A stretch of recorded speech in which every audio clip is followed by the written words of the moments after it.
मेरे प्रिय आत्मा, जीवन क्या है मनुष्य इसे भी नहीं जानता है, और जीवन को ही हम न जान सके तो मृत्यु को जानने की तो कोई संभावना शेष नहीं रहती। जीवन ही अपरिचित और अज्ञात हो तो मृत्यु परिचित और ज्ञात नहीं हो सकती है। सच तो यह है कि चूंकि हमें जीवन का पता नहीं, इसलिए ही मृत्यु घटित होती प्रतीत होती है। जो जीवन को जानते हैं उनके लिए मृत्यु एक असंभव शब्द है जो न कभी घटा, न घटता है, न घट सकता है। जगत में कुछ शब्द बिल्कुल ही झूठे हैं, उन शब्दों में कुछ भी सत्य नहीं है। उन्हीं शब्दों में मृत्यु भी एक शब्द है जो नितांत असत्य है। मृत्यु जैसी घटना कहीं भी नहीं घटती, लेकिन हम लोगों को तो रोज मरते देखते हैं। चारों तरफ रोज मृत्यु घटती हुई मालूम होती है, गांव गांव में मर घटे। और ठीक से हम समझें तो ज्ञात होगा कि जहां जहां हम खड़े हैं वहां वहां न मालूम कितने मनुष्यों की अर्थी जल चुकी है। जहां हम निवास बनाए हुए हैं वे भूमि के सभी स्थल मरघट रह चुके हैं। करोड़ों करोड़ों लोग मरे हैं, रोज मर रहे हैं। और अगर मैं ये कहूं कि मृत्यु जैसा झूठा शब्द नहीं है मनुष्य की भाषा में तो आश्चर्य होगा। एक फकीर था तिब्बत में, मारपा। उस फकीर के पास कोई गया और पूछने लगा कि मैं जीवन और मृत्यु के संबंध में कुछ पूछने आया हूं। मारपा बहुत हंसने लगा और उसने कहा, अगर जीवन के संबंध में पूछना हो तो जरूर पूछो, क्योंकि जीवन का मुझे पता है। रही मृत्यु, मृत्यु से आज तक मेरा कोई मिलना नहीं हुआ, मेरी कोई पहचान नहीं। मृत्यु के संबंध में पूछना हो तो उनसे पूछो जो मरे ही हुए हैं या मर चुके हैं। मैं तो जीवन हूं, मैं जीवन के संबंध में बोल सकता हूं, बता सकता हूं। मृत्यु से मेरा कोई परिचय नहीं। ये बात वैसी ही है जैसी आपने सुनी होगी कि एक बार अंधकार ने भगवान से जाकर प्रार्थना की थी कि ये सूरज तुम्हारा मेरे पीछे बहुत बुरी तरह पड़ा हुआ है, मैं बहुत थक गया हूं। सुबह से मेरा पीछा होता है और सांझ मुश्किल से मुझे छोड़ा जाता है। मेरा कसूर क्या है? दुश्मनी कैसी है? ये सूरज क्यों मुझे सताने के पीछे दिन रात दौड़ता रहता है? और रात भर में दिन भर की थकान से विश्राम भी नहीं कर पाता हूं कि फिर सुबह सूरज आके द्वार पर खड़ा हो जाता है। फिर भागो, फिर बचो। ये अनंत काल से चल रहा है। अब मेरी धैर्य की सीमा आ गई और मैं प्रार्थना करता हूं इस सूरज को समझा दे। सुनते हैं भगवान ने सूरज को बुलाया और कहा कि तुम अंधेरे के पीछे क्यों पड़े हो? क्या बिगाड़ा है अंधेरे ने तुम्हारा?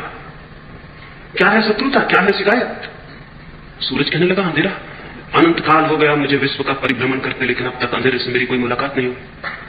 अंधेरे को मैं जानता नहीं हूं। कहां है अंधेरा?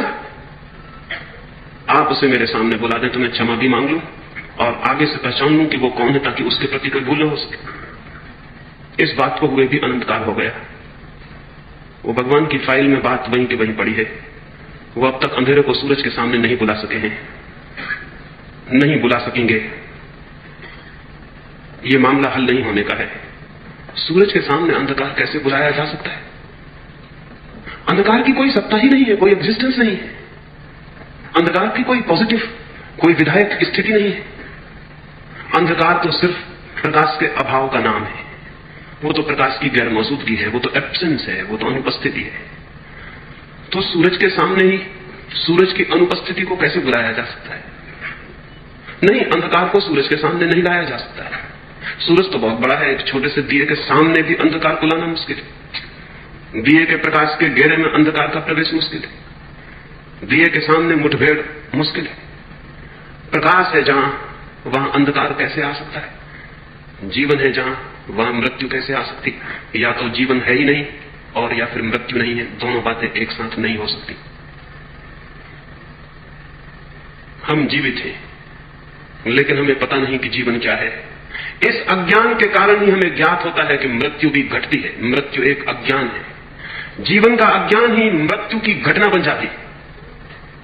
काश हम उस जीवन से परिचित हो सकें जो भीतर है, तो उसके परिचय की एक किरण भी सदा सदा के लिए इस अज्ञान को तोड़ देती है कि मैं मर सकता हूं, या कभी मरा हूं, या कभी मर जाऊंगा। लेकिन उस प्रकाश को हम जानते नहीं जो हम हैं, और उस अंधकार से हम भयभीत होते हैं जो हम नहीं है। उस प्रकाश से हम परिचित नहीं हो पाते जो हमारा प्राण है, हमारा जीवन है, जो हमारी सत्ता है, और उस अंधकार से हम भयभीत होते हैं जो हम नहीं है। मनुष्य मृत्यु नहीं है, मनुष्य अमृत है, समस्त जीवन अमृत है। लेकिन हम अमृत की ओर आंख ही नहीं उठाते। हम जीवन की तरफ दिशा में कोई खोज ही नहीं करते हैं, एक कदम ही नहीं उठाते। जीवन से रह जाते हैं अपरिचित, और इसलिए मृत्यु से भयभीत प्रतीत होते हैं। इसलिए प्रश्न जीवन और मृत्यु का नहीं है, प्रश्न है सिर्फ जीवन का। मुझे कहा गया कि मैं जीवन और मृत्यु के संबंध में बोलूं, यह असंभव है बात। प्रश्न तो है सिर्फ जीवन का, और मृत्यु जैसी कोई चीज ही नहीं। जीवन ज्ञात होता है तो जीवन रह जाता है, और जीवन ज्ञात नहीं होता तो सिर्फ मृत्यु रह जाती। जीवन और मृत्यु दोनों एक साथ कभी भी समस्या की तरह खड़े नहीं होते। या तो हमें पता है कि हम जीवन हैं, तो फिर मृत्यु नहीं है, और या हमें पता नहीं है कि हम जीवन हैं, तो फिर मृत्यु ही है, जीवन नहीं है। ये दोनों बातें एक साथ मौजूद नहीं होती हैं, नहीं हो सकती। लेकिन हम सारे लोग तो मृत्यु से भयभीत हैं। मृत्यु का भय बताता है कि हम जीवन से अपरिचित हैं। मृत्यु के भय का एक ही अर्थ है, जीवन से अपरिचय। और जीवन हमारे भीतर प्रतिपल प्रवाहित हो रहा है, श्वास श्वास में, कण कण में, चारों ओर, भीतर बाहर, सब तरफ जीवन है, और उससे ही हम अपरिचित हैं। इसका एक ही अर्थ हो सकता है कि आदमी किसी गहरी नींद में है। नींद में ही हो सकती है ये संभावना कि जो हम हैं उससे भी अपरिचित हो। इसका एक ही अर्थ हो सकता है कि आदमी किसी गहरी मूर्छा में। इसका एक ही अर्थ हो सकता है कि आदमी के प्राणों की पूरी शक्ति सचेतन नहीं है, अचेतन है, अनकॉन्शियस है, बेहोश है। एक आदमी सोया हो, उसे फिर कुछ भी पता नहीं रह जाता कि मैं कौन हूं, क्या हूं, कहां से हूं। नींद के अंधकार में सब डूब जाता है, और उसे कुछ पता नहीं रह जाता कि मैं हूं भी या नहीं हूं। नींद का पता भी उसे तब चलता है जब वो जागता है, तब उसे पता चलता है कि मैं सोया था। नींद में तो इसका भी पता नहीं चलता कि मैं सोया। जब नहीं सोया था तब पता चलता था कि मैं सोने जा रहा हूं। जब तक जागा हुआ था तब तक पता था कि मैं अभी जागा हुआ हूं, सोया हुआ नहीं हूं। जैसे ही सो गया उसे यह भी पता नहीं चलता कि मैं सो गया हूं, क्योंकि अगर यह पता चलता रहे कि मैं सो गया हूं तो उसका अर्थ है कि आदमी जागा हुआ है, सोया हुआ नहीं। नींद चली जाती है तब पता चलता है कि मैं सोया था, लेकिन नींद में पता नहीं चलता कि मैं हूं भी या नहीं। जरूर मनुष्य को कुछ भी पता नहीं चलता है कि मैं हूं या नहीं, या क्या हूं।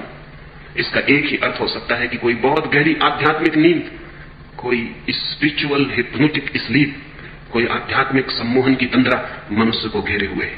इसलिए उसे जीवन का ही पता नहीं चलता कि जीवन क्या है। नहीं, लेकिन हम इनकार करेंगे, हम कहेंगे कैसी आप बात करते हैं, हमें पूरी तरह पता है कि जीवन क्या है। हम जीते हैं, चलते हैं, उठते हैं, बैठते हैं, सोते हैं। एक शराबी भी चलता है, उठता है, बैठता है, सोता है, श्वास लेता है, आंख खोलता है, बात करता है। एक पागल भी उठता है, बैठता है, सोता है, श्वास लेता है, बात करता है, जीता है। लेकिन इससे न तो शराबी होश में कहा जा सकता है, और न पागल सचेतन है ये कहा जा सकता है। एक सम्राट की सवारी निकलती थी एक रास्ते पर। एक आदमी चौराहे पर खड़ा होकर पत्थर फेंकने लगा और अपशब्द बोलने लगा और गालियां बकने लगा। सम्राट का था, बड़ी शोभा यात्रा। उस आदमी को तत्काल सैनिकों ने पकड़ लिया और कारागृह में डाल दिया। लेकिन जब वो गालियां बकता था और अपशब्द बोलता था तो सम्राट हंस रहा था। उसके सैनिक हैरान हुए, उसके वजीरों ने कहा आप हंसते क्यों? तो सम्राट ने कहा जहां तक मैं समझता हूं उस आदमी को पता नहीं है कि वो क्या कर रहा है। जहां तक मैं समझता हूं वो आदमी नशे में। खैर, कल सुबह उसे मेरे सामने ले आए। कल वो आदमी सुबह उसके सामने ले आके खड़ा कर दिया गया। सम्राट उससे पूछने लगा कल तुम मुझे गालियां देते थे, अपशब्द बोलते थे, क्या था कारण उसका? उस आदमी ने कहा मैं और अपशब्द बोलता था। नहीं महाराज, मैं नहीं रहा हूंगा इसलिए अपशब्द बोले गए होंगे। मैं शराब में था, मैं बेहोश था, मुझे कुछ पता नहीं कि मैंने क्या बोला, मैं नहीं था। हम भी नहीं है। नींद में हम चल रहे हैं, बोल रहे हैं, बात कर रहे हैं, प्रेम कर रहे हैं, घृणा कर रहे हैं, युद्ध कर रहे हैं। अगर कोई दूर के तारे से देखे मनुष्य की जाति को तो वो यही समझेगा कि सारी मनुष्य जाति इस भांति व्यवहार कर रही है जिस तरह नींद में, बेहोशी में कोई व्यवहार करता हो। 3000 वर्षों में मनुष्य जाति ने 15,000 युद्ध किए। ये जागे हुए मनुष्य का लक्षण नहीं है। जन्म से लेकर मृत्यु की सारी कथा दुख की, चिंता की, पीड़ा की कथा है। आनंद का क्षण भी उपलब्ध नहीं होता, आनंद का कण भी नहीं मिलता है जीवन में। खबर भी नहीं मिलती कि आनंद क्या है। जीवन बीत जाता है और आनंद की झलक भी नहीं मिलती। यह आदमी होश में नहीं कहा जा सकता है। दुख, चिंता, पीड़ा, उदासी और पागलपन सारे जन्म से लेकर मृत्यु तक की कथा है। लेकिन शायद हमें पता नहीं चलता, क्योंकि हमारे चारों तरफ भी हमारे जैसे ही सोए हुए लोग। और कभी अगर एक आध जागा हुआ आदमी पैदा हो जाता है तो हम सोए हुए लोगों को इतना क्रोध आता है उस जागे हुए आदमी को, हम बहुत जल्दी उस आदमी की हत्या कर देते हैं, हम ज्यादा देर उसे बर्दाश्त नहीं करते। जीसस को हम इसलिए सूली पर लटका देते हैं कि तुम्हारा कसूर है कि तुम जागे हुए आदमी हो। हम सोए हुए लोगों को तुम्हें देखकर बहुत अपमानित होना पड़ता है। हम सोए हुए आदमियों के लिए तुम एक अपमानजनक चिन्ह बन जाते हो कि तुम सोए हुए लोग हो। तुम्हारी मौजूदगी हमारी नींद में बाधा डालती, हम तुम्हें हत्या कर देंगे। हम सुकरात को जहर पिला के मार डालते, हम मंसूर की गर्दन काट देते।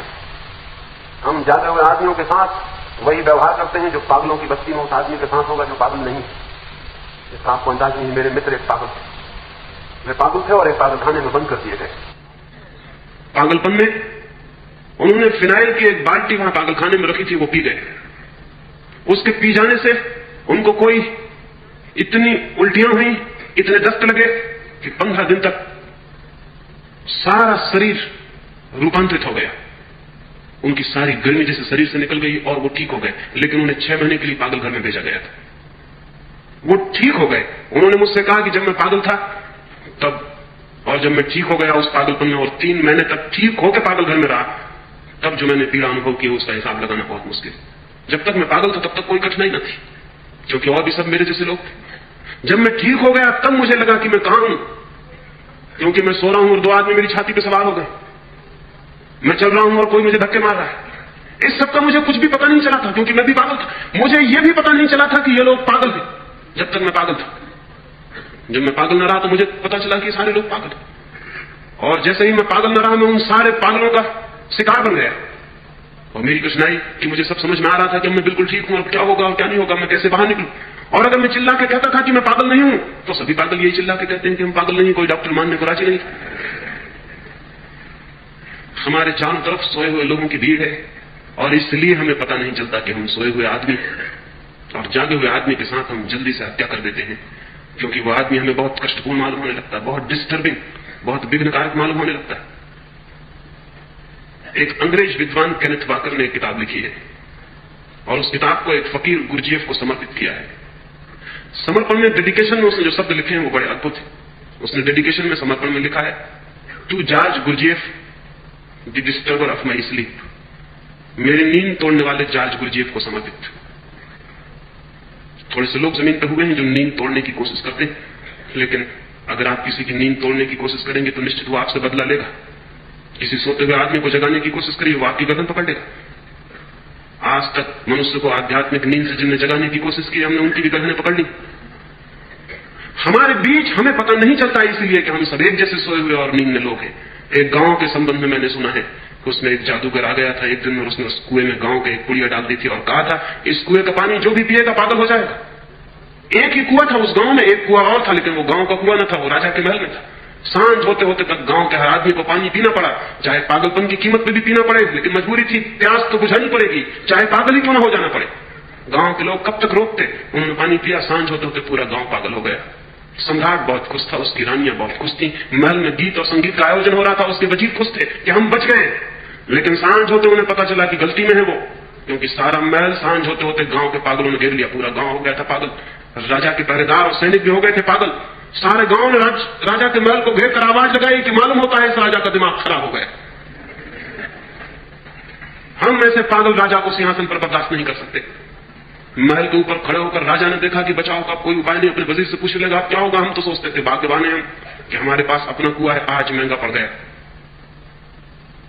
सभी राजाओं को एक न एक दिन अलग कुआं महंगा पड़ता है, सारी दुनिया में पड़ रहा है। जो अभी भी राजा है कल उनको भी पड़ेगा महंगा कुआं, अलग कुआं खतरनाक है। लेकिन तब तक ख्याल नहीं था। वजीर से कहने लगा क्या होगा आप? वजीर ने कहा अब कुछ पूछने की जरूरत नहीं, आप भागे पीछे के द्वार से और उस कुएं का पानी पी के जल्दी लौट आए, अन्यथा ये महल खतरे में। सम्राट ने कहा उस कुएं का पानी? क्या तुम मुझे पागल बनाना चाहते हो? वजीर ने कहा पागल बने कोई बचने का उपाय नहीं। राजा भागा, उसकी रानियां भागी, उन्होंने जाकर उस कुएं का पानी पी लिया। उस रात उस गांव में एक बड़ा जलसा मनाया गया। सारे गांव के लोगों ने खुशी मनाई, बाजे बजाए, गीत गाए और भगवान को धन्यवाद दिया कि हमारे राजा का दिमाग ठीक हो गया, क्योंकि राजा भी भीड़ में नाच रहा था और गालियां बक रहा था। अब राजा का दिमाग ठीक हो गया। क्योंकि हमारी नींद सार्वजनिक है, सार्वभौमिक है, क्योंकि हम जन्म से ही सोए हुए हैं, इसलिए हमें पता नहीं चलता है। इस नींद में हम क्या समझ पाते हैं जीवन को? इतना ही कि यह शरीर जीवन है, इस शरीर के भीतर जरा भी प्रवेश नहीं हो पाता। यह समझ वैसे ही है जैसे किसी राजमहल के बाहर दीवार के आसपास कोई घूमता हो और समझता हो कि यह राजमहल है। दीवार पर, बाहर की दीवार पर, चार दीवारी पर, परकोटे के बाहर कोई घूमता हो और सोचता हो कि राजमहल हो, और परकोटे की दीवार से टिक्कस हो जाता हो और सोचता हो कि महलों में विश्राम कर रहा हूं। शरीर के आसपास जिनके जीवन का बोध है वो उसी नासमझ आदमी की तरह है जो महल की दीवार के बाहर खड़े होकर समझता है कि महल का मेहमान हो गया है। शरीर के भीतर हमारा कोई प्रवेश नहीं है, शरीर के बाहर जीते हैं। बस शरीर की परत, बाहर की परत, भीतर की शरीर की परत तक का हमें पता नहीं चलता। दीवार के बाहर का हिस्सा, दीवार के भीतर का हिस्सा ही पता नहीं चलता। महल तो बहुत दूर है। दीवार के बाहर के हिस्से को ही महल समझते हैं, दीवार के भीतर के हिस्से तक से परिचय नहीं हो पाता। हम अपने शरीर को अपने से बाहर से जानते हैं, हमने कभी भीतर खड़े होकर भी शरीर को नहीं देखा है। भीतर से हम विदिन, जैसे मैं इस कमरे के भीतर बैठा हूं, आप इस कमरे के भीतर बैठे हैं, हम इस कमरे को भीतर से देख रहे हैं। एक आदमी बाहर घूम रहा है, वो इस मकान को बाहर से देख रहा है। आदमी अपने शरीर के घर में अपने को भीतर से भी देखने में समर्थ नहीं हो पाता, बाहर से ही जानता है। और तब मौत पैदा हो जाती है, क्योंकि जिसे हम बाहर से जानते हैं, जिसे हम बाहर से जानते हैं, वो केवल खोल है, वो केवल बाहरी वस्त्र है, वो केवल मकान के बाहर की दीवार है, घर का मालिक नहीं। घर का मालिक भीतर है। उस भीतर के मालिक से तो पहचान ही हमारी नहीं हो पाती। भीतर की दीवार तक से पहचान नहीं हो पाती तो भीतर के मालिक से कैसे पहचान होगी? ये जो जीवन का अनुभव है फ्रॉम विदाउट, बाहर से, ये जीवन का अनुभव ही मृत्यु का अनुभव बनता है। ये जीवन का अनुभव जिस दिन हाथ से खिसक जाता है, क्योंकि जिस दिन इस घर को छोड़कर भीतर के प्राण सिकुड़ते हैं और बाहर की दीवार से चेतना भीतर चली जाती है, उसी दिन बाहर के लोगों को पता चलता है कि मर गया ये आदमी, और उस आदमी को भी लगता है कि मरा मरा मरा, क्योंकि जिसे वो जीवन समझता था वहां से चेतना भीतर सरकने लगती।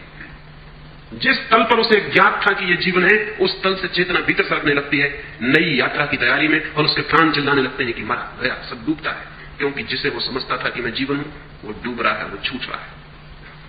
बाहर के लोग समझते हैं कि आदमी मर गया, और वो आदमी भी मरते क्षण में, इस मरने के क्षण में, इस बदलाहट के क्षण में समझता है कि मैं मरा, मैं मरा, मैं मरा, मैं गया। ये जो देह है हमारी, ये जो शरीर है, ये शरीर हमारा वास्तविक होना नहीं, ये हमारा ऑथेंटिक बीइंग नहीं। गहराई में इससे बहुत भिन्न और बिल्कुल दूसरे प्रकार का हमारा व्यक्तित्व है। इस शरीर से बिल्कुल विपरीत और उल्टा हमारा जीवन है। एक बीज को हम देखते हैं, बीज की ऊपर की खोल होती है बहुत सख्त, ताकि भीतर जो छिपा हुआ जीवन का अंकुर है, कोमल, डेलिकेट, वो उसकी रक्षा कर सके। भीतर का अंकुर तो होता है बहुत कोमल, उसकी रक्षा के लिए एक बहुत कठोर दीवार, एक घेरा, एक खोल बीज के ऊपर चढ़ी होती है। वो जो खोल है वो बीज नहीं है, और जो उस खोल को बीज समझ लेगा वो कभी भी उस जीवन के अंकुर से परिचित नहीं हो पाएगा जो भीतर छिपा है। वो खोल को ही लिए रह जाएगा और अंकुर कभी पैदा नहीं होगा। नहीं, खोल बीज नहीं है, बल्कि सच तो यह है कि बीज जब पैदा होता है तो खोल को मिट जाना पड़ता है, टूट जाना पड़ता है, बिखर जाना पड़ता है, मिट्टी में गल जाना पड़ता है। जब खोल गल जाती है तब बीज भीतर से प्रकट होता है।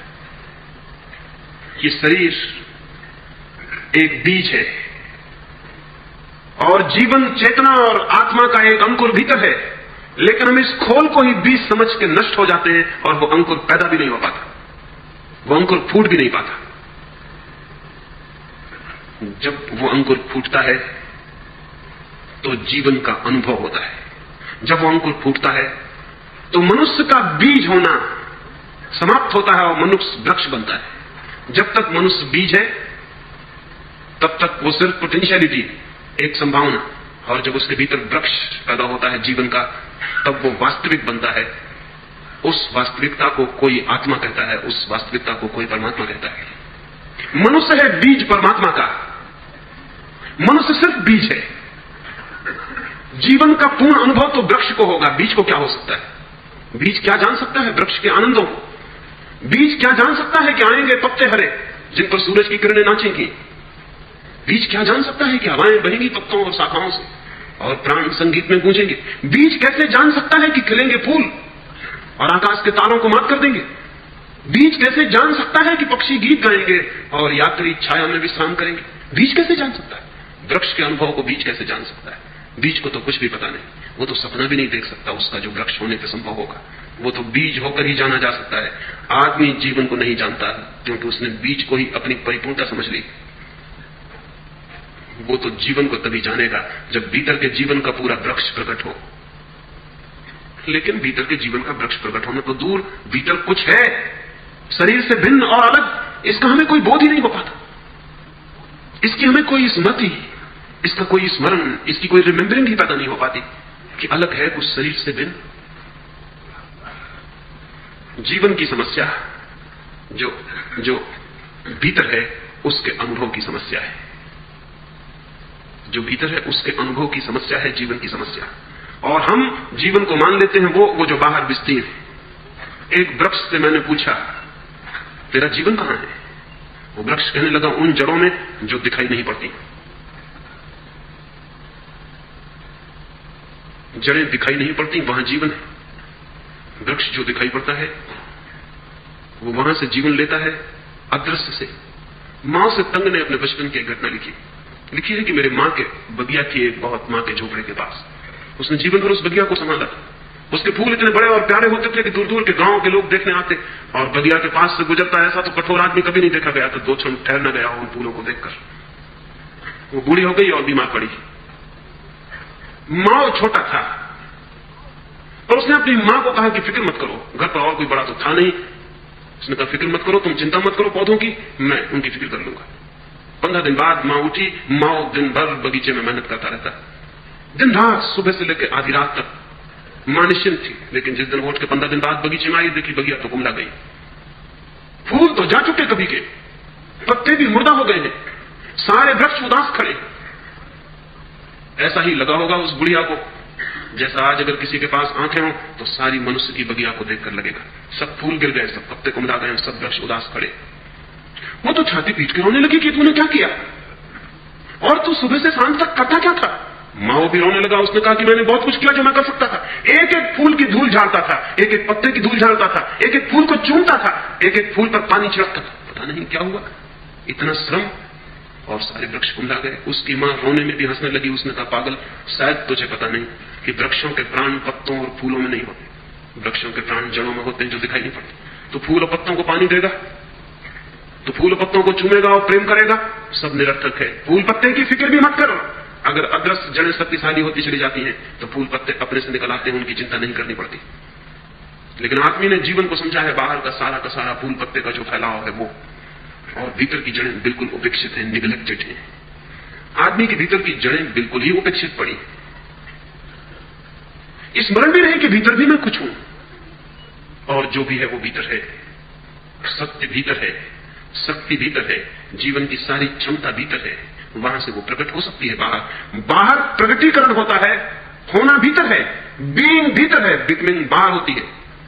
वो जो वास्तविक है वो भीतर है, जो फैलता है और अभिव्यक्त होता है, मैनिफेस्टेशन जो है वो बाहर है। बाहर है अभिव्यक्ति, आत्मा तो भीतर है।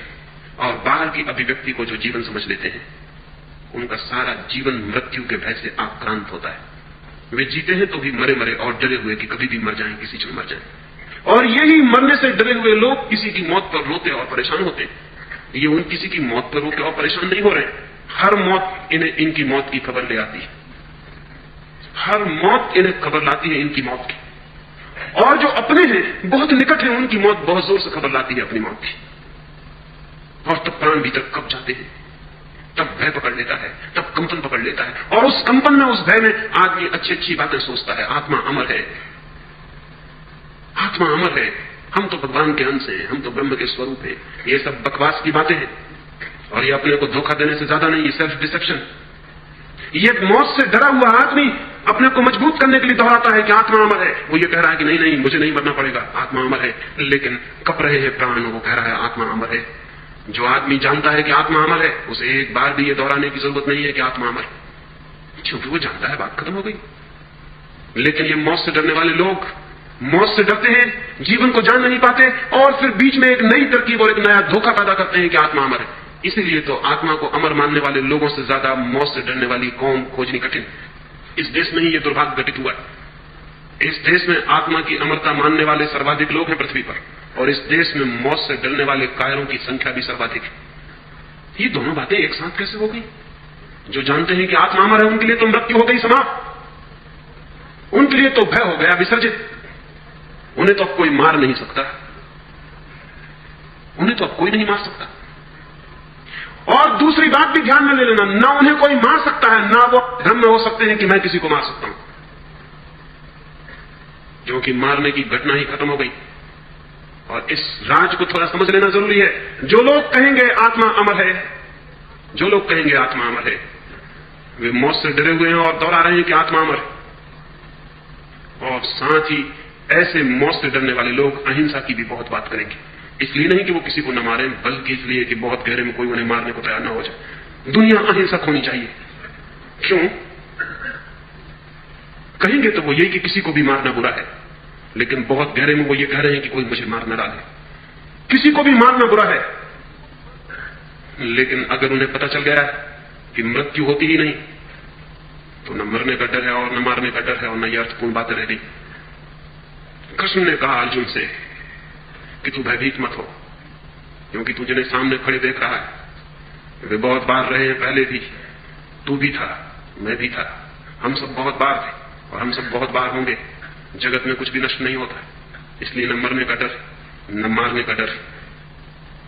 सवाल है जीवन को जीने का, और जो मरने और मारने दोनों से डरते हैं वे जीवन की दृष्टि में एकदम नपुंसक और इम्पोर्टेंट हो जाते हैं। जो न मर सकता है, न मार सकता है, वो जानता ही नहीं कि जो है वो न मारा जा सकता है, न मर सकता है। कैसी होगी वो दुनिया जिस दिन सारा जगत जानेगा भीतर से कि आत्मा अमर है? उस दिन मृत्यु का सारा भय विलीन हो जाएगा, उस दिन मरने का भय भी विलीन हो जाएगा, मारने की धमकी भी विलीन हो जाएगी। उस दिन युद्ध विलीन होंगे, उसके पहले नहीं। जब तक आदमी को लगता है कि मारा जा सकता है, मर सकता हूं, तब तक दुनिया से युद्ध विलीन नहीं हो सकते। चाहे गांधी समझाएं अहिंसा, और चाहे बुद्ध और चाहे महावीर, चाहे सारी दुनिया में अहिंसा के कितने ही पाठ पढ़ाए जाएं, जब तक मनुष्य को भीतर से यह अनुभव नहीं पैदा हो सकता कि जो है वो अमृत है, तब तक दुनिया में युद्ध बंद नहीं हो सकते। और जिनके हाथों में तलवारें दिखती हैं, ये मत समझ लेना कि वो बहुत बहादुर लोग हैं। तलवार सबूत है कि यह आदमी भीतर से डरपोक है, कायर है, कावड़ है। चौरस्तों पर जिनकी मूर्तियां बनाते हो तलवारें हाथ में लेके, वो कायरों की मूर्तियां हैं। बहादुर के हाथ में तलवार की कोई जरूरत नहीं, क्योंकि वो जानता है कि मरना और मारना दोनों बच्चों की बातें। लेकिन एक अद्भुत प्रवंचना आदमी पैदा करता है। जिन बातों को वो नहीं जानता है, उन बातों को भी इस भांति कोशिश करता है कि जैसे हम जानते हैं। भय के कारण, भीतर है भय, भीतर वो जानता है कि मरना पड़ेगा, लोग रोज मर रहे हैं। भीतर वो देखता है कि शरीर क्षीण हो रहा है, जवानी गई, बुढ़ापा आ रहा है, देखता है कि शरीर जा रहा है, और भीतर दोहरा रहा है कि आत्मा अजर अमर है। वो अपना विश्वास जुटाने की कोशिश कर रहा है, हिम्मत जुटाने की कोशिश कर रहा है कि मत घबराओ, मत घबराओ, मौत तो है, लेकिन नहीं नहीं, ऋषि मुनि कहते हैं कि आत्मा अमर है। मौत से डरने वाले लोग ऐसे ऋषि मुनियों के आसपास इकट्ठे हो जाते हैं और भीड़ कर देते हैं जो आत्मा की अमरता की बातें करते हैं। मैं ये नहीं कह रहा हूं कि आत्मा अमर नहीं है, मैं ये कह रहा हूं कि आत्मा का अमरता का सिद्धांत, मौत से डरने वाले लोगों का सिद्धांत, आत्मा की अमरता को जानना बिल्कुल दूसरी बात है। और यह भी ध्यान रहे कि आत्मा की अमरता को वे ही जान सकते हैं जो जीते जी मरने का प्रयोग कर लेते हैं, उसके अतिरिक्त कोई जानने का उपाय नहीं। इसे थोड़ा समझ लेना जरूरी है। मौत में होता क्या है? प्राणों की सारी ऊर्जा जो बाहर फैली हुई है, विस्तीर्ण है, वो वापस सिकुड़ती है, अपने केंद्र पर पहुंचती है। जो ऊर्जा प्राणों की सारे शरीर के कोने कोने तक फैली हुई है, वो सारी ऊर्जा वापस सिकुड़ती है, बीच में वापस लौटती है। शरीर जैसे एक दिए को हम मंदा करते जाएं, धीमा करते जाएं, तो फैला हुआ प्रकाश सिकुड़ आएगा, अंधकार गिरने लगेगा, प्रकाश सिकुड़ के फिर दिए के पास आ जाएगा। हम और धीमा करते जाएं, और धीमा, और फिर प्रकाश बीज रूप में, अनुरूप में निहित हो जाएगा, अंधकार घेर लेगा। प्राणों की जो ऊर्जा फैली हुई है जीवन की, वो सिकुड़ती है, वापस लौटती है अपने केंद्र पर, नई यात्रा के लिए फिर बीज बनती है। फिर अणु बनती है। ये जो सिकुड़ाव है, इसी सिकुड़ाव से, इसी संकोच से पता चलता है कि मैं मरा, क्योंकि जिसे मैं जीवन समझता था वो जा रहा है, सब छूट रहा है, हाथ पैर शिथिल होने लगे, श्वास खोने लगी, आंखों ने देखना बंद कर दिया, कानों ने सुनना बंद कर दिया। ये तो सारी इंद्रियां, ये सारा शरीर किसी ऊर्जा के साथ संयुक्त होने के कारण जीवंत था। वो ऊर्जा वापस लौटने लगी। देह तो मुर्दा है, वो फिर मुर्दा रह गई। घर का मालिक घर छोड़ने की तैयारी करने लगा, घर उदास हो गया, निर्जन हो गया, लगता है मरा मैं।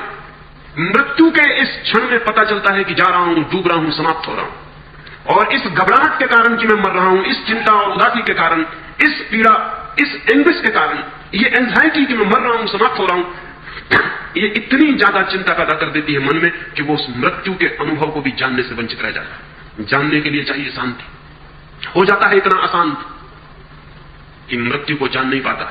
बहुत बार हम मर चुके हैं, अनंत बार, लेकिन हम अभी तक मृत्यु को जान नहीं पाए, क्योंकि हर बार जब मरने की घड़ी आई है तब फिर हम इतने विवल और बेचैन और परेशान हो गए हैं। तो उस बेचैनी और परेशानी में कैसा जानना, कैसा ज्ञान। हर बार मौत आके गुजर गई है हमारे आसपास से, हम फिर भी अपरिचित रह गए हैं उससे।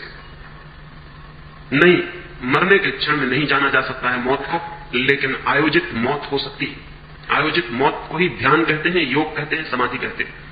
समाधि का एक ही अर्थ है कि जो घटना मृत्यु में अपने आप घटती है, समाधि में साधक चेष्टा और प्रयास से सारे जीवन की ऊर्जा को सिकोड़ के भीतर ले जाता है, जानते हुए। निश्चित ही अशांत होने का कोई कारण नहीं है, क्योंकि वो प्रयोग कर रहा है भीतर ले जाने की, चेतना को सिकोड़ने की। वो शांत मन से चेतना को भीतर सिकोड़ता है। जो मौत करती है उसे वो खुद करता है। और इस शांति में वो जान पाता है कि जीवन ऊर्जा अलग बात है, शरीर अलग बात है। वो जो बल्ब जिससे बिजली प्रकट हो रही है अलग बात है, और वो जो बिजली प्रकट हो रही है वो अलग बात है। बिजली सिकुड़ जाती है, बल्ब निर्जीव होकर पड़ा रह जाता है।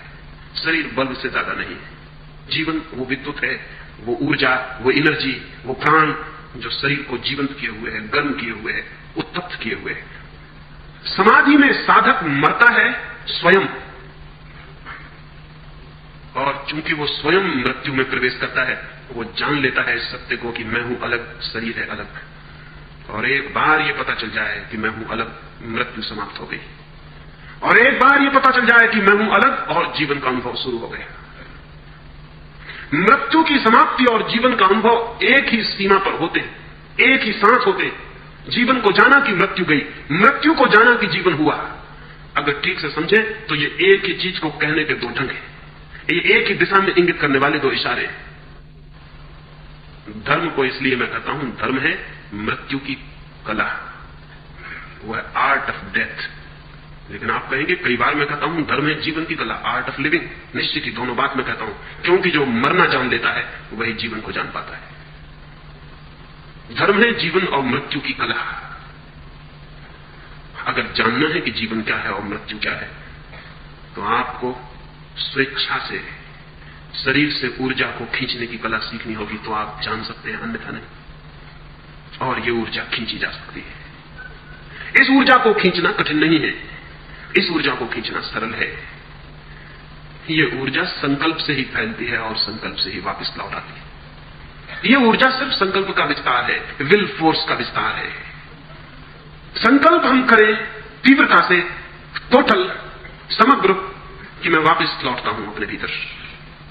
सिर्फ आधा घंटा भी कोई इस बात का संकल्प करे कि मैं वापस लौटना चाहता हूं, मैं मरना चाहता हूं, मैं डूबना चाहता हूं अपने भीतर, मैं अपनी सारी ऊर्जा को सिकोड़ लेना चाहता हूं, और थोड़े ही दिनों में वो इस अनुभव के करीब पहुंचने लगेगा कि ऊर्जा सिकुड़ने लगी भीतर। शरीर छूट जाएगा बाहर पड़ा हुआ। एक 3 महीने थोड़ा गहरा प्रयोग और आप शरीर अलग पड़ा है इसे देख सकते हैं, अपना ही शरीर अलग पड़ा है इसे देख सकते हैं।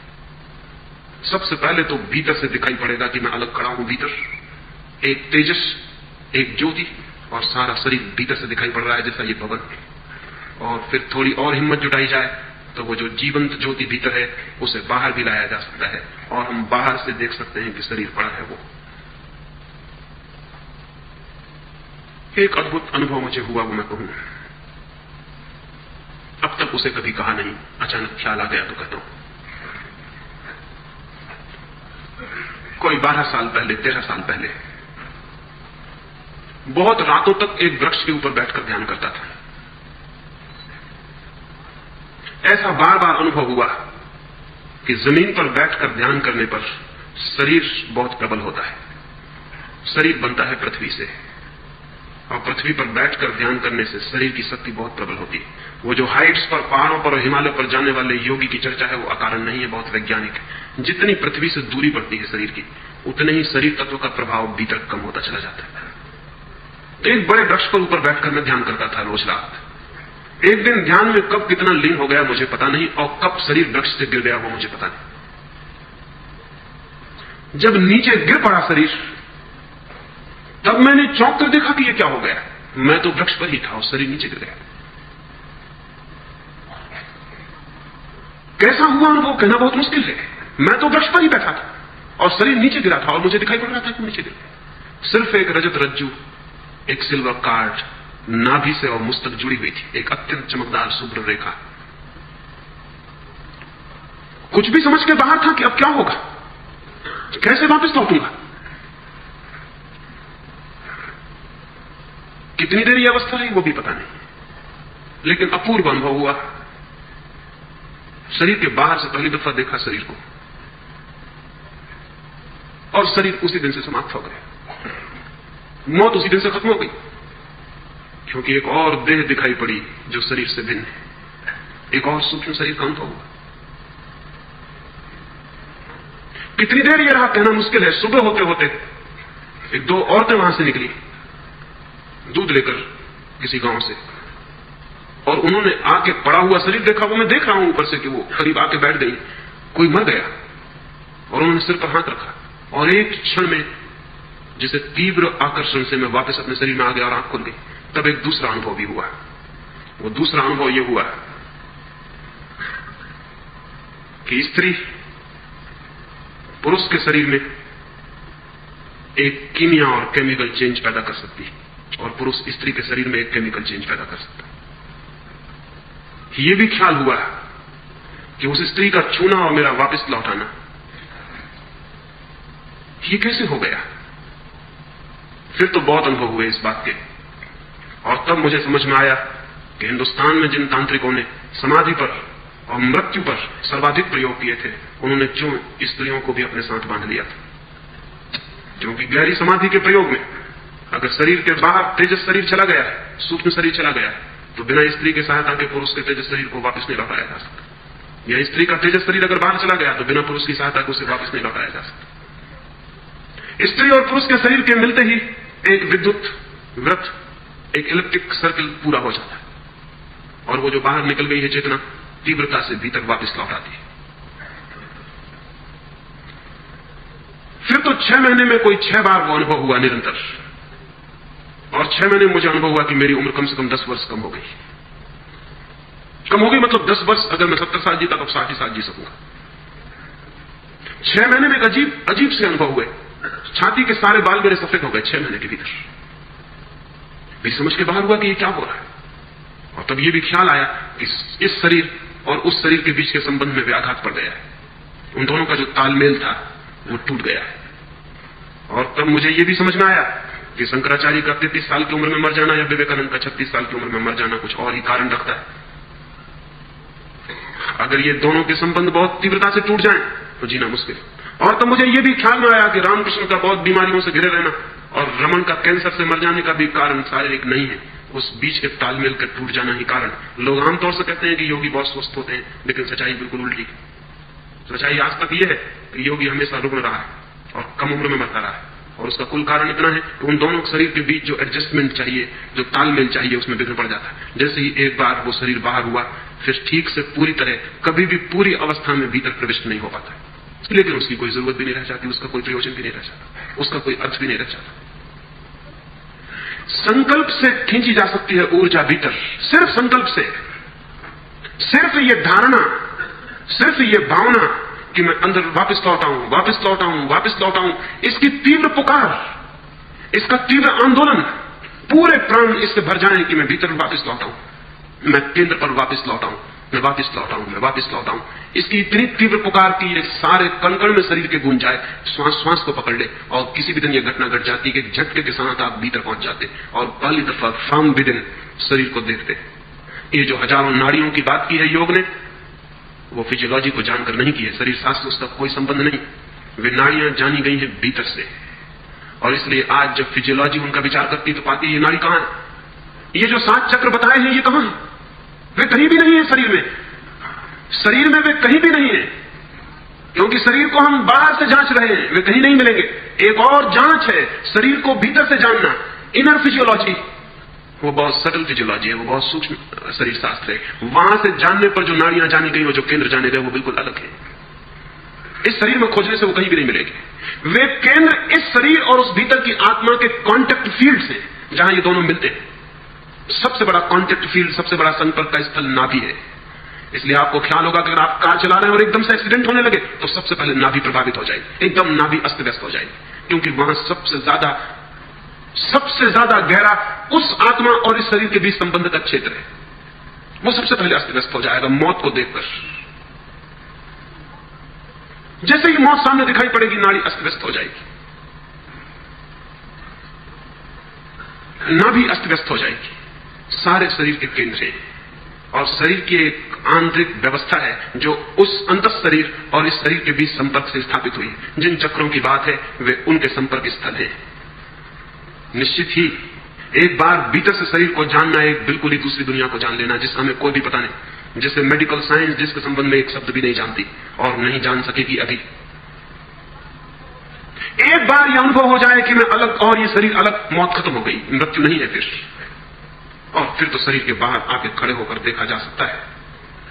तो ये कोई फिलोसॉफिक विचार नहीं है, ये कोई दार्शनिक तात्विक चिंतन नहीं है कि मृत्यु क्या है, जीवन क्या है। जो लोग इस पर विचार करते हैं वो 2 कौड़ी का भी फल कभी नहीं निकाल पाते। ये तो है एग्जिस्टेंशियल अप्रोच, ये तो है अस्तित्ववादी खोज। जाना जा सकता है कि मैं जीवन हूं, जाना जा सकता है कि मृत्यु मेरी नहीं है, इसे जिया जा सकता है, इसके भीतर प्रविष्ट हुआ जा सकता है। लेकिन जो लोग केवल सोचते हैं कि हम विचार करेंगे कि मृत्यु क्या है, जीवन क्या है, वो लाख विचार करें, जन्म विचार करें, उन्हें कुछ भी पता नहीं चल सकता है, कुछ भी पता नहीं चल सकता है। क्योंकि हम विचार करके विचार करेंगे क्या?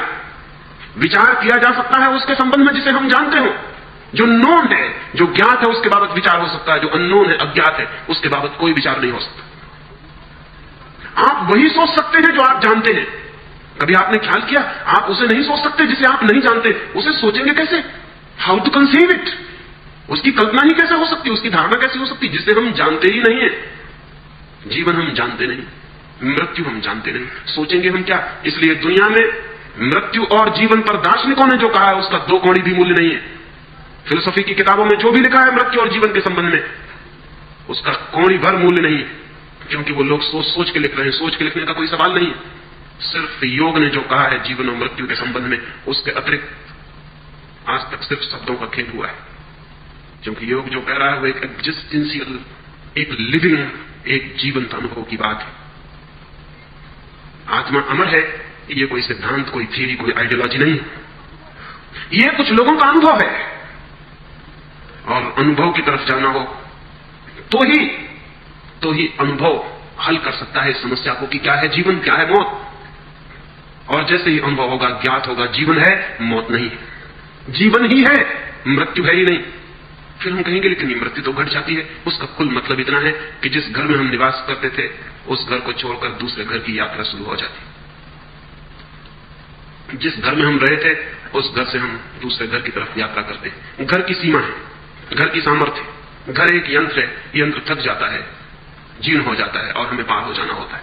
अगर विज्ञान ने व्यवस्था कर ली तो आदमी के शरीर को 100, 200, 300 वर्ष भी जिलाया जा सकता है, लेकिन उससे यह सिद्ध नहीं होगा कि आत्मा नहीं है। उससे सिर्फ इतना ही सिद्ध होगा कि आत्मा को कल तक घर बदलने पड़ते थे, विज्ञान ने पुराने ही घर को फिर से ठीक कर देने की व्यवस्था कर दी। उससे यह सिद्ध नहीं होगा।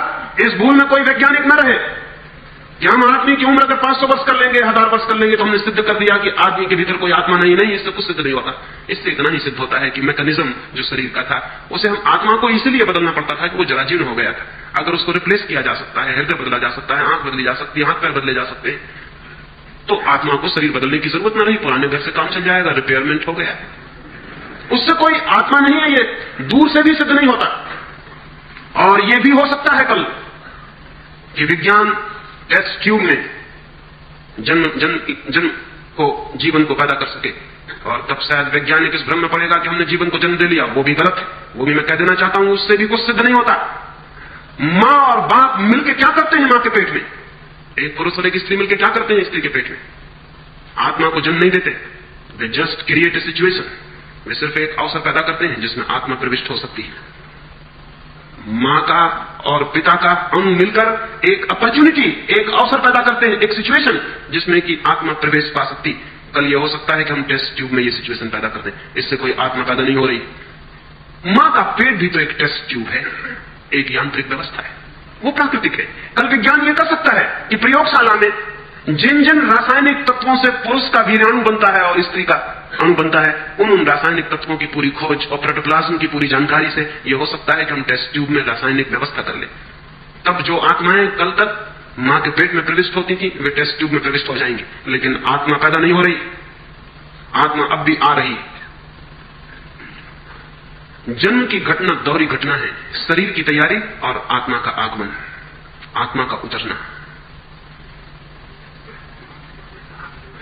आत्मा के संबंध में आने वाले दिन बहुत खतरनाक और अंधेरे होने वाले हैं, क्योंकि विज्ञान की प्रत्येक घोषणा आदमी को यह विश्वास दिला देगी कि आत्मा नहीं है, इससे आत्मा असिद्ध नहीं होगी। इससे सिर्फ आदमी के भीतर जाने का जो संकल्प था वो क्षीण होगा। इससे सिर्फ अगर यह आदमी को समझ में आने लगा कि ठीक है, उम्र बढ़ गई, बच्चे टेस्ट ट्यूब में पैदा होने लगे, अब कहां है आत्मा, इससे आत्मा असिद्ध नहीं होगी। इससे सिर्फ आदमी का जो प्रयास चलता था अंतस की खोज का, वो बंद हो जाएगा। और ये बहुत दुर्भाग्य की घटना घटने वाली है जो आने वाले 50 वर्षों में घटेगी। इधर 50 वर्षों में, पिछले वर्षों में उसकी भूमिका तैयार हो गई। दुनिया में आज तक पृथ्वी पर दीन लोग रहे हैं, दरिद्र लोग रहे हैं, दुखी लोग रहे हैं, बीमार लोग रहे हैं, उनकी उम्र कम थी, उनके पास भोजन अच्छा था, कपड़े न थे अच्छे, लेकिन आज तक आत्मा की दृष्टि से दरिद्र लोगों की संख्या जितनी आज है उतनी कभी भी नहीं थी। और उसका कुल एक ही कारण है कि भीतर कुछ है ही नहीं, तो जाने का सवाल क्या है। एक बार अगर मनुष्य जाति को यह विश्वास आ गया कि भीतर कुछ है ही नहीं, तो वहां जाने का सवाल खत्म हो जाता है। आने वाला भविष्य अत्यंत अंधकारपूर्ण और खतरनाक हो सकता है। इसलिए हर कोने से इस संबंध में प्रयोग चलते रहने चाहिए कि ऐसे लोग खड़े होकर घोषणा करते रहें, सिर्फ शब्दों की और सिद्धांतों की नहीं, गीता और कुरान और बाइबल की पुनरुक्ति की नहीं, बल्कि घोषणा कर सकें जीवंत कि मैं जानता हूं कि मैं शरीर नहीं हूं। और न केवल ये घोषणा शब्दों की हो, ये उनके सारे जीवन से प्रकट होती रहे, तो शायद हम मनुष्य को बचाने में सफल हो सकते हैं। अन्यथा विज्ञान की सारी विकसित अवस्था मनुष्य को भी एक यंत्र में परिणित कर देगी। और जिस दिन मनुष्य जाति को यह ख्याल आ जाएगा कि भीतर कुछ भी नहीं है, उस दिन शायद भीतर के सारे द्वार बंद हो जाएंगे। और उसके बाद क्या होगा कहना कठिन। आज तक भी अधिक लोगों के भीतर के द्वार बंद रहे हैं, लेकिन कभी कभी कोई एक साहसी व्यक्ति भीतर की दीवारें तोड़ के घुस जाता है। कभी कोई एक महावीर, कभी कोई एक बुद्ध, कभी कोई एक क्राइस्ट, कभी कोई एक लाओस से तोड़ देता है दीवार और भीतर घुस जाता है। उसकी संभावना भी रोज रोज कम होती जा रही है। हो सकता है 100-200 वर्ष बाद, जैसा मैंने आपसे कहा कि मैं कहता हूं जीवन है, मृत्यु नहीं है, 100-200 वर्ष बाद मनुष्य कहे कि मृत्यु है, जीवन नहीं है। इसकी तैयारी तो पूरी हो गई है। इसको कहने वाले लोग तो खड़े हो गए हैं। आखिर मार्क्स क्या कह रहा है? मार्क्स ये कह रहा है कि मैटर है, माइंड नहीं है। मार्क्स ये कह रहा है कि पदार्थ है, परमात्मा नहीं है। और जो तुम्हें परमात्मा मालूम होता है वो भी बाई प्रोडक्ट है मैटर की, वो भी पदार्थ की ही उत्पत्ति है, वो भी पदार्थ से ही पैदा हुआ है। मार्क्स ये कह रहा है कि जीवन नहीं है, मृत्यु है, क्योंकि अगर आत्मा नहीं है, पदार्थ है, तो फिर जीवन नहीं है, मृत्यु है। मार्क्स की इस बात का प्रभाव बढ़ता चला गया। ये शायद आपको पता ना होगा, दुनिया में ऐसे लोग रहे हैं हमेशा जिन्होंने आत्मा को इंकार किया है, लेकिन आत्मा को इंकार करने वालों का धर्म आज तक दुनिया में पैदा नहीं हुआ था। मार्क्स ने पहली दफा आत्मा को इंकार करने वाले लोगों का धर्म पैदा कर दिया। नास्तिकों का अब तक कोई ऑर्गेनाइजेशन नहीं था। चारवाक थे, बृहस्पति थे, एपिकुरस था, दुनिया में अद्भुत लोग हुए जिन्होंने यह कहा कि नहीं है आत्मा, लेकिन उनका कोई ऑर्गेनाइज्ड, उनका कोई चर्च, उनका कोई संगठन नहीं था। मार्क्स दुनिया में पहला नास्तिक है जिसके पास ऑर्गेनाइज्ड चर्च है, और आधी दुनिया उसके चर्च के भीतर खड़ी हो गई। और आने वाले 50 वर्षों में बाकी आधी दुनिया भी खड़ी हो जाएगी। आत्मा तो है, लेकिन उसको जानने और पहचानने के सारे द्वार बंद होते जा रहे हैं। जीवन तो है, लेकिन उस जीवन से संबंधित होने की सारी संभावनाएं क्षीण होती जा रही हैं। इसके पहले कि सारे द्वार बंद हो जाएं, जिनमें थोड़ी भी सामर्थ्य और साहस है, उन्हें अपने पर प्रयोग करने चाहिए और चेष्टा करनी चाहिए भीतर जाने की, ताकि वे अनुभव कर सकें। और अगर दुनिया में 100-200 लोग भी भीतर की ज्योति को अनुभव करते हो, तो कोई खतरा नहीं है। करोड़ों लोगों के भीतर का अंधकार भी थोड़े से लोगों की जीवन ज्योति से दूर हो सकता है, टूट सकता है। एक छोटा सा दिया और न मालूम कितने अंधकार को तोड़ देता है। अगर एक गांव में एक आदमी भी है जो जानता है कि आत्मा अमर है, उस गांव का पूरा वातावरण, उस गांव की पूरी हवा, उस गांव की पूरी जिंदगी बदल जाएगी। एक छोटा सा फूल खिलता है और दूर दूर के रास्तों पर उसकी सुगंध फैल जाती। एक आदमी भी अगर इस बात को जानता है कि आत्मा अमर है, तो उसे एक आदमी का एक गांव में होना पूरे गांव की आत्मा की शुद्धि का कारण बन सकता है। लेकिन हमारे मुल्क में कितने साधु और कितने चिल्लाने शोरगुल करने वाले हैं कि आत्मा अमर है, और इनकी इतनी लंबी कतार, इतनी भीड़, और मुल्क का ये नैतिक चरित्र और मुल्क का ये पतन, ये सबूत करता है कि सब धोखेबाज धंधा है। यहां कहीं कोई आत्मा को जानने वाला नहीं। ये इतनी भीड़, इतनी कतार, ये इतनी मिलिट्री और इतना बड़ा सर्कस साधुओं का सारे मुल्क में। कोई मुंह पर पट्टी बांधे हुए एक तरह का सर्कस कर रहे हैं, कोई डंडा लिए दूसरे तरह का सर्कस कर रहे हैं, कोई तीसरे तरह का सर्कस कर रहे हैं। ये इतनी बड़ी भीड़ आत्मा को जानने वाले लोगों की हो और मुल्क का जीवन इतना नीचे गिरता चला जाए, यह असंभव है। और मैं आपको कहना चाहता हूं कि जो लोग कहते हैं कि ये आम आदमी ने दुनिया का चरित्र बिगाड़ा है, वो गलत कहते हैं। आम आदमी हमेशा ऐसा रहा है। दुनिया का चरित्र ऊंचा था कुछ थोड़े से लोगों के आत्मानुभव की वजह से। आम आदमी हमेशा ऐसा था। आम आदमी में कोई फर्क नहीं पड़ गया है। आम आदमी के बीच कुछ लोग थे जीवन और उसकी चेतना को सदा ऊपर उठाते रहे, सदा ऊपर खींचते रहे। उनकी मौजूदगी, उनकी प्रेजेंस कैटालिटिक एजेंट का काम करती रही और आदमी के जीवन को ऊपर खींचती रही। और अगर आज दुनिया में आदमी का चरित्र इतना नीचा है, तो जिम्मेवार है साधु, जिम्मेवार है महात्मा, जिम्मेवार है धर्म की बातें करने वाले झूठे लोग। आम आदमी जिम्मेवार नहीं है, उसकी कभी कोई रिस्पॉन्सिबिलिटी नहीं थी, पहले भी नहीं थी, आज भी नहीं है। तो अगर दुनिया को बदलना हो तो इस बकवास को छोड़ दें कि हम एक आदमी का चरित्र सुधारेंगे, कि हम एक आदमी को नैतिक शिक्षा का पाठ देंगे। अगर दुनिया को बदलना चाहते हैं तो कुछ थोड़े से लोगों को अत्यंत इंटेंस इनर एक्सपेरिमेंट में से गुजरना पड़ेगा। जो लोग बहुत भीतरी प्रयोग से गुजरने को राजी हैं, ज्यादा नहीं, सिर्फ एक मुल्क में 100 लोग आत्मा को जानने की स्थिति में पहुंच जाएं और पूरे मुल्क का जीवन अपने आप ऊपर उठ जाएगा। 100 दिए जीवित और सारा मुल्क ऊपर उठ सकता है। तो मैं तो राजी हो गया था इस बात पे बोलने के लिए, सिर्फ इसलिए कि हो सकता है कोई हिम्मत का आदमी आ जाए तो उसको मैं निमंत्रण दूंगा कि मेरी तैयारी है भीतर ले चलने की, तुम्हारी तैयारी हो तो आ जाओ। वहां बताया जा सकता है कि जीवन क्या है और मृत्यु क्या है।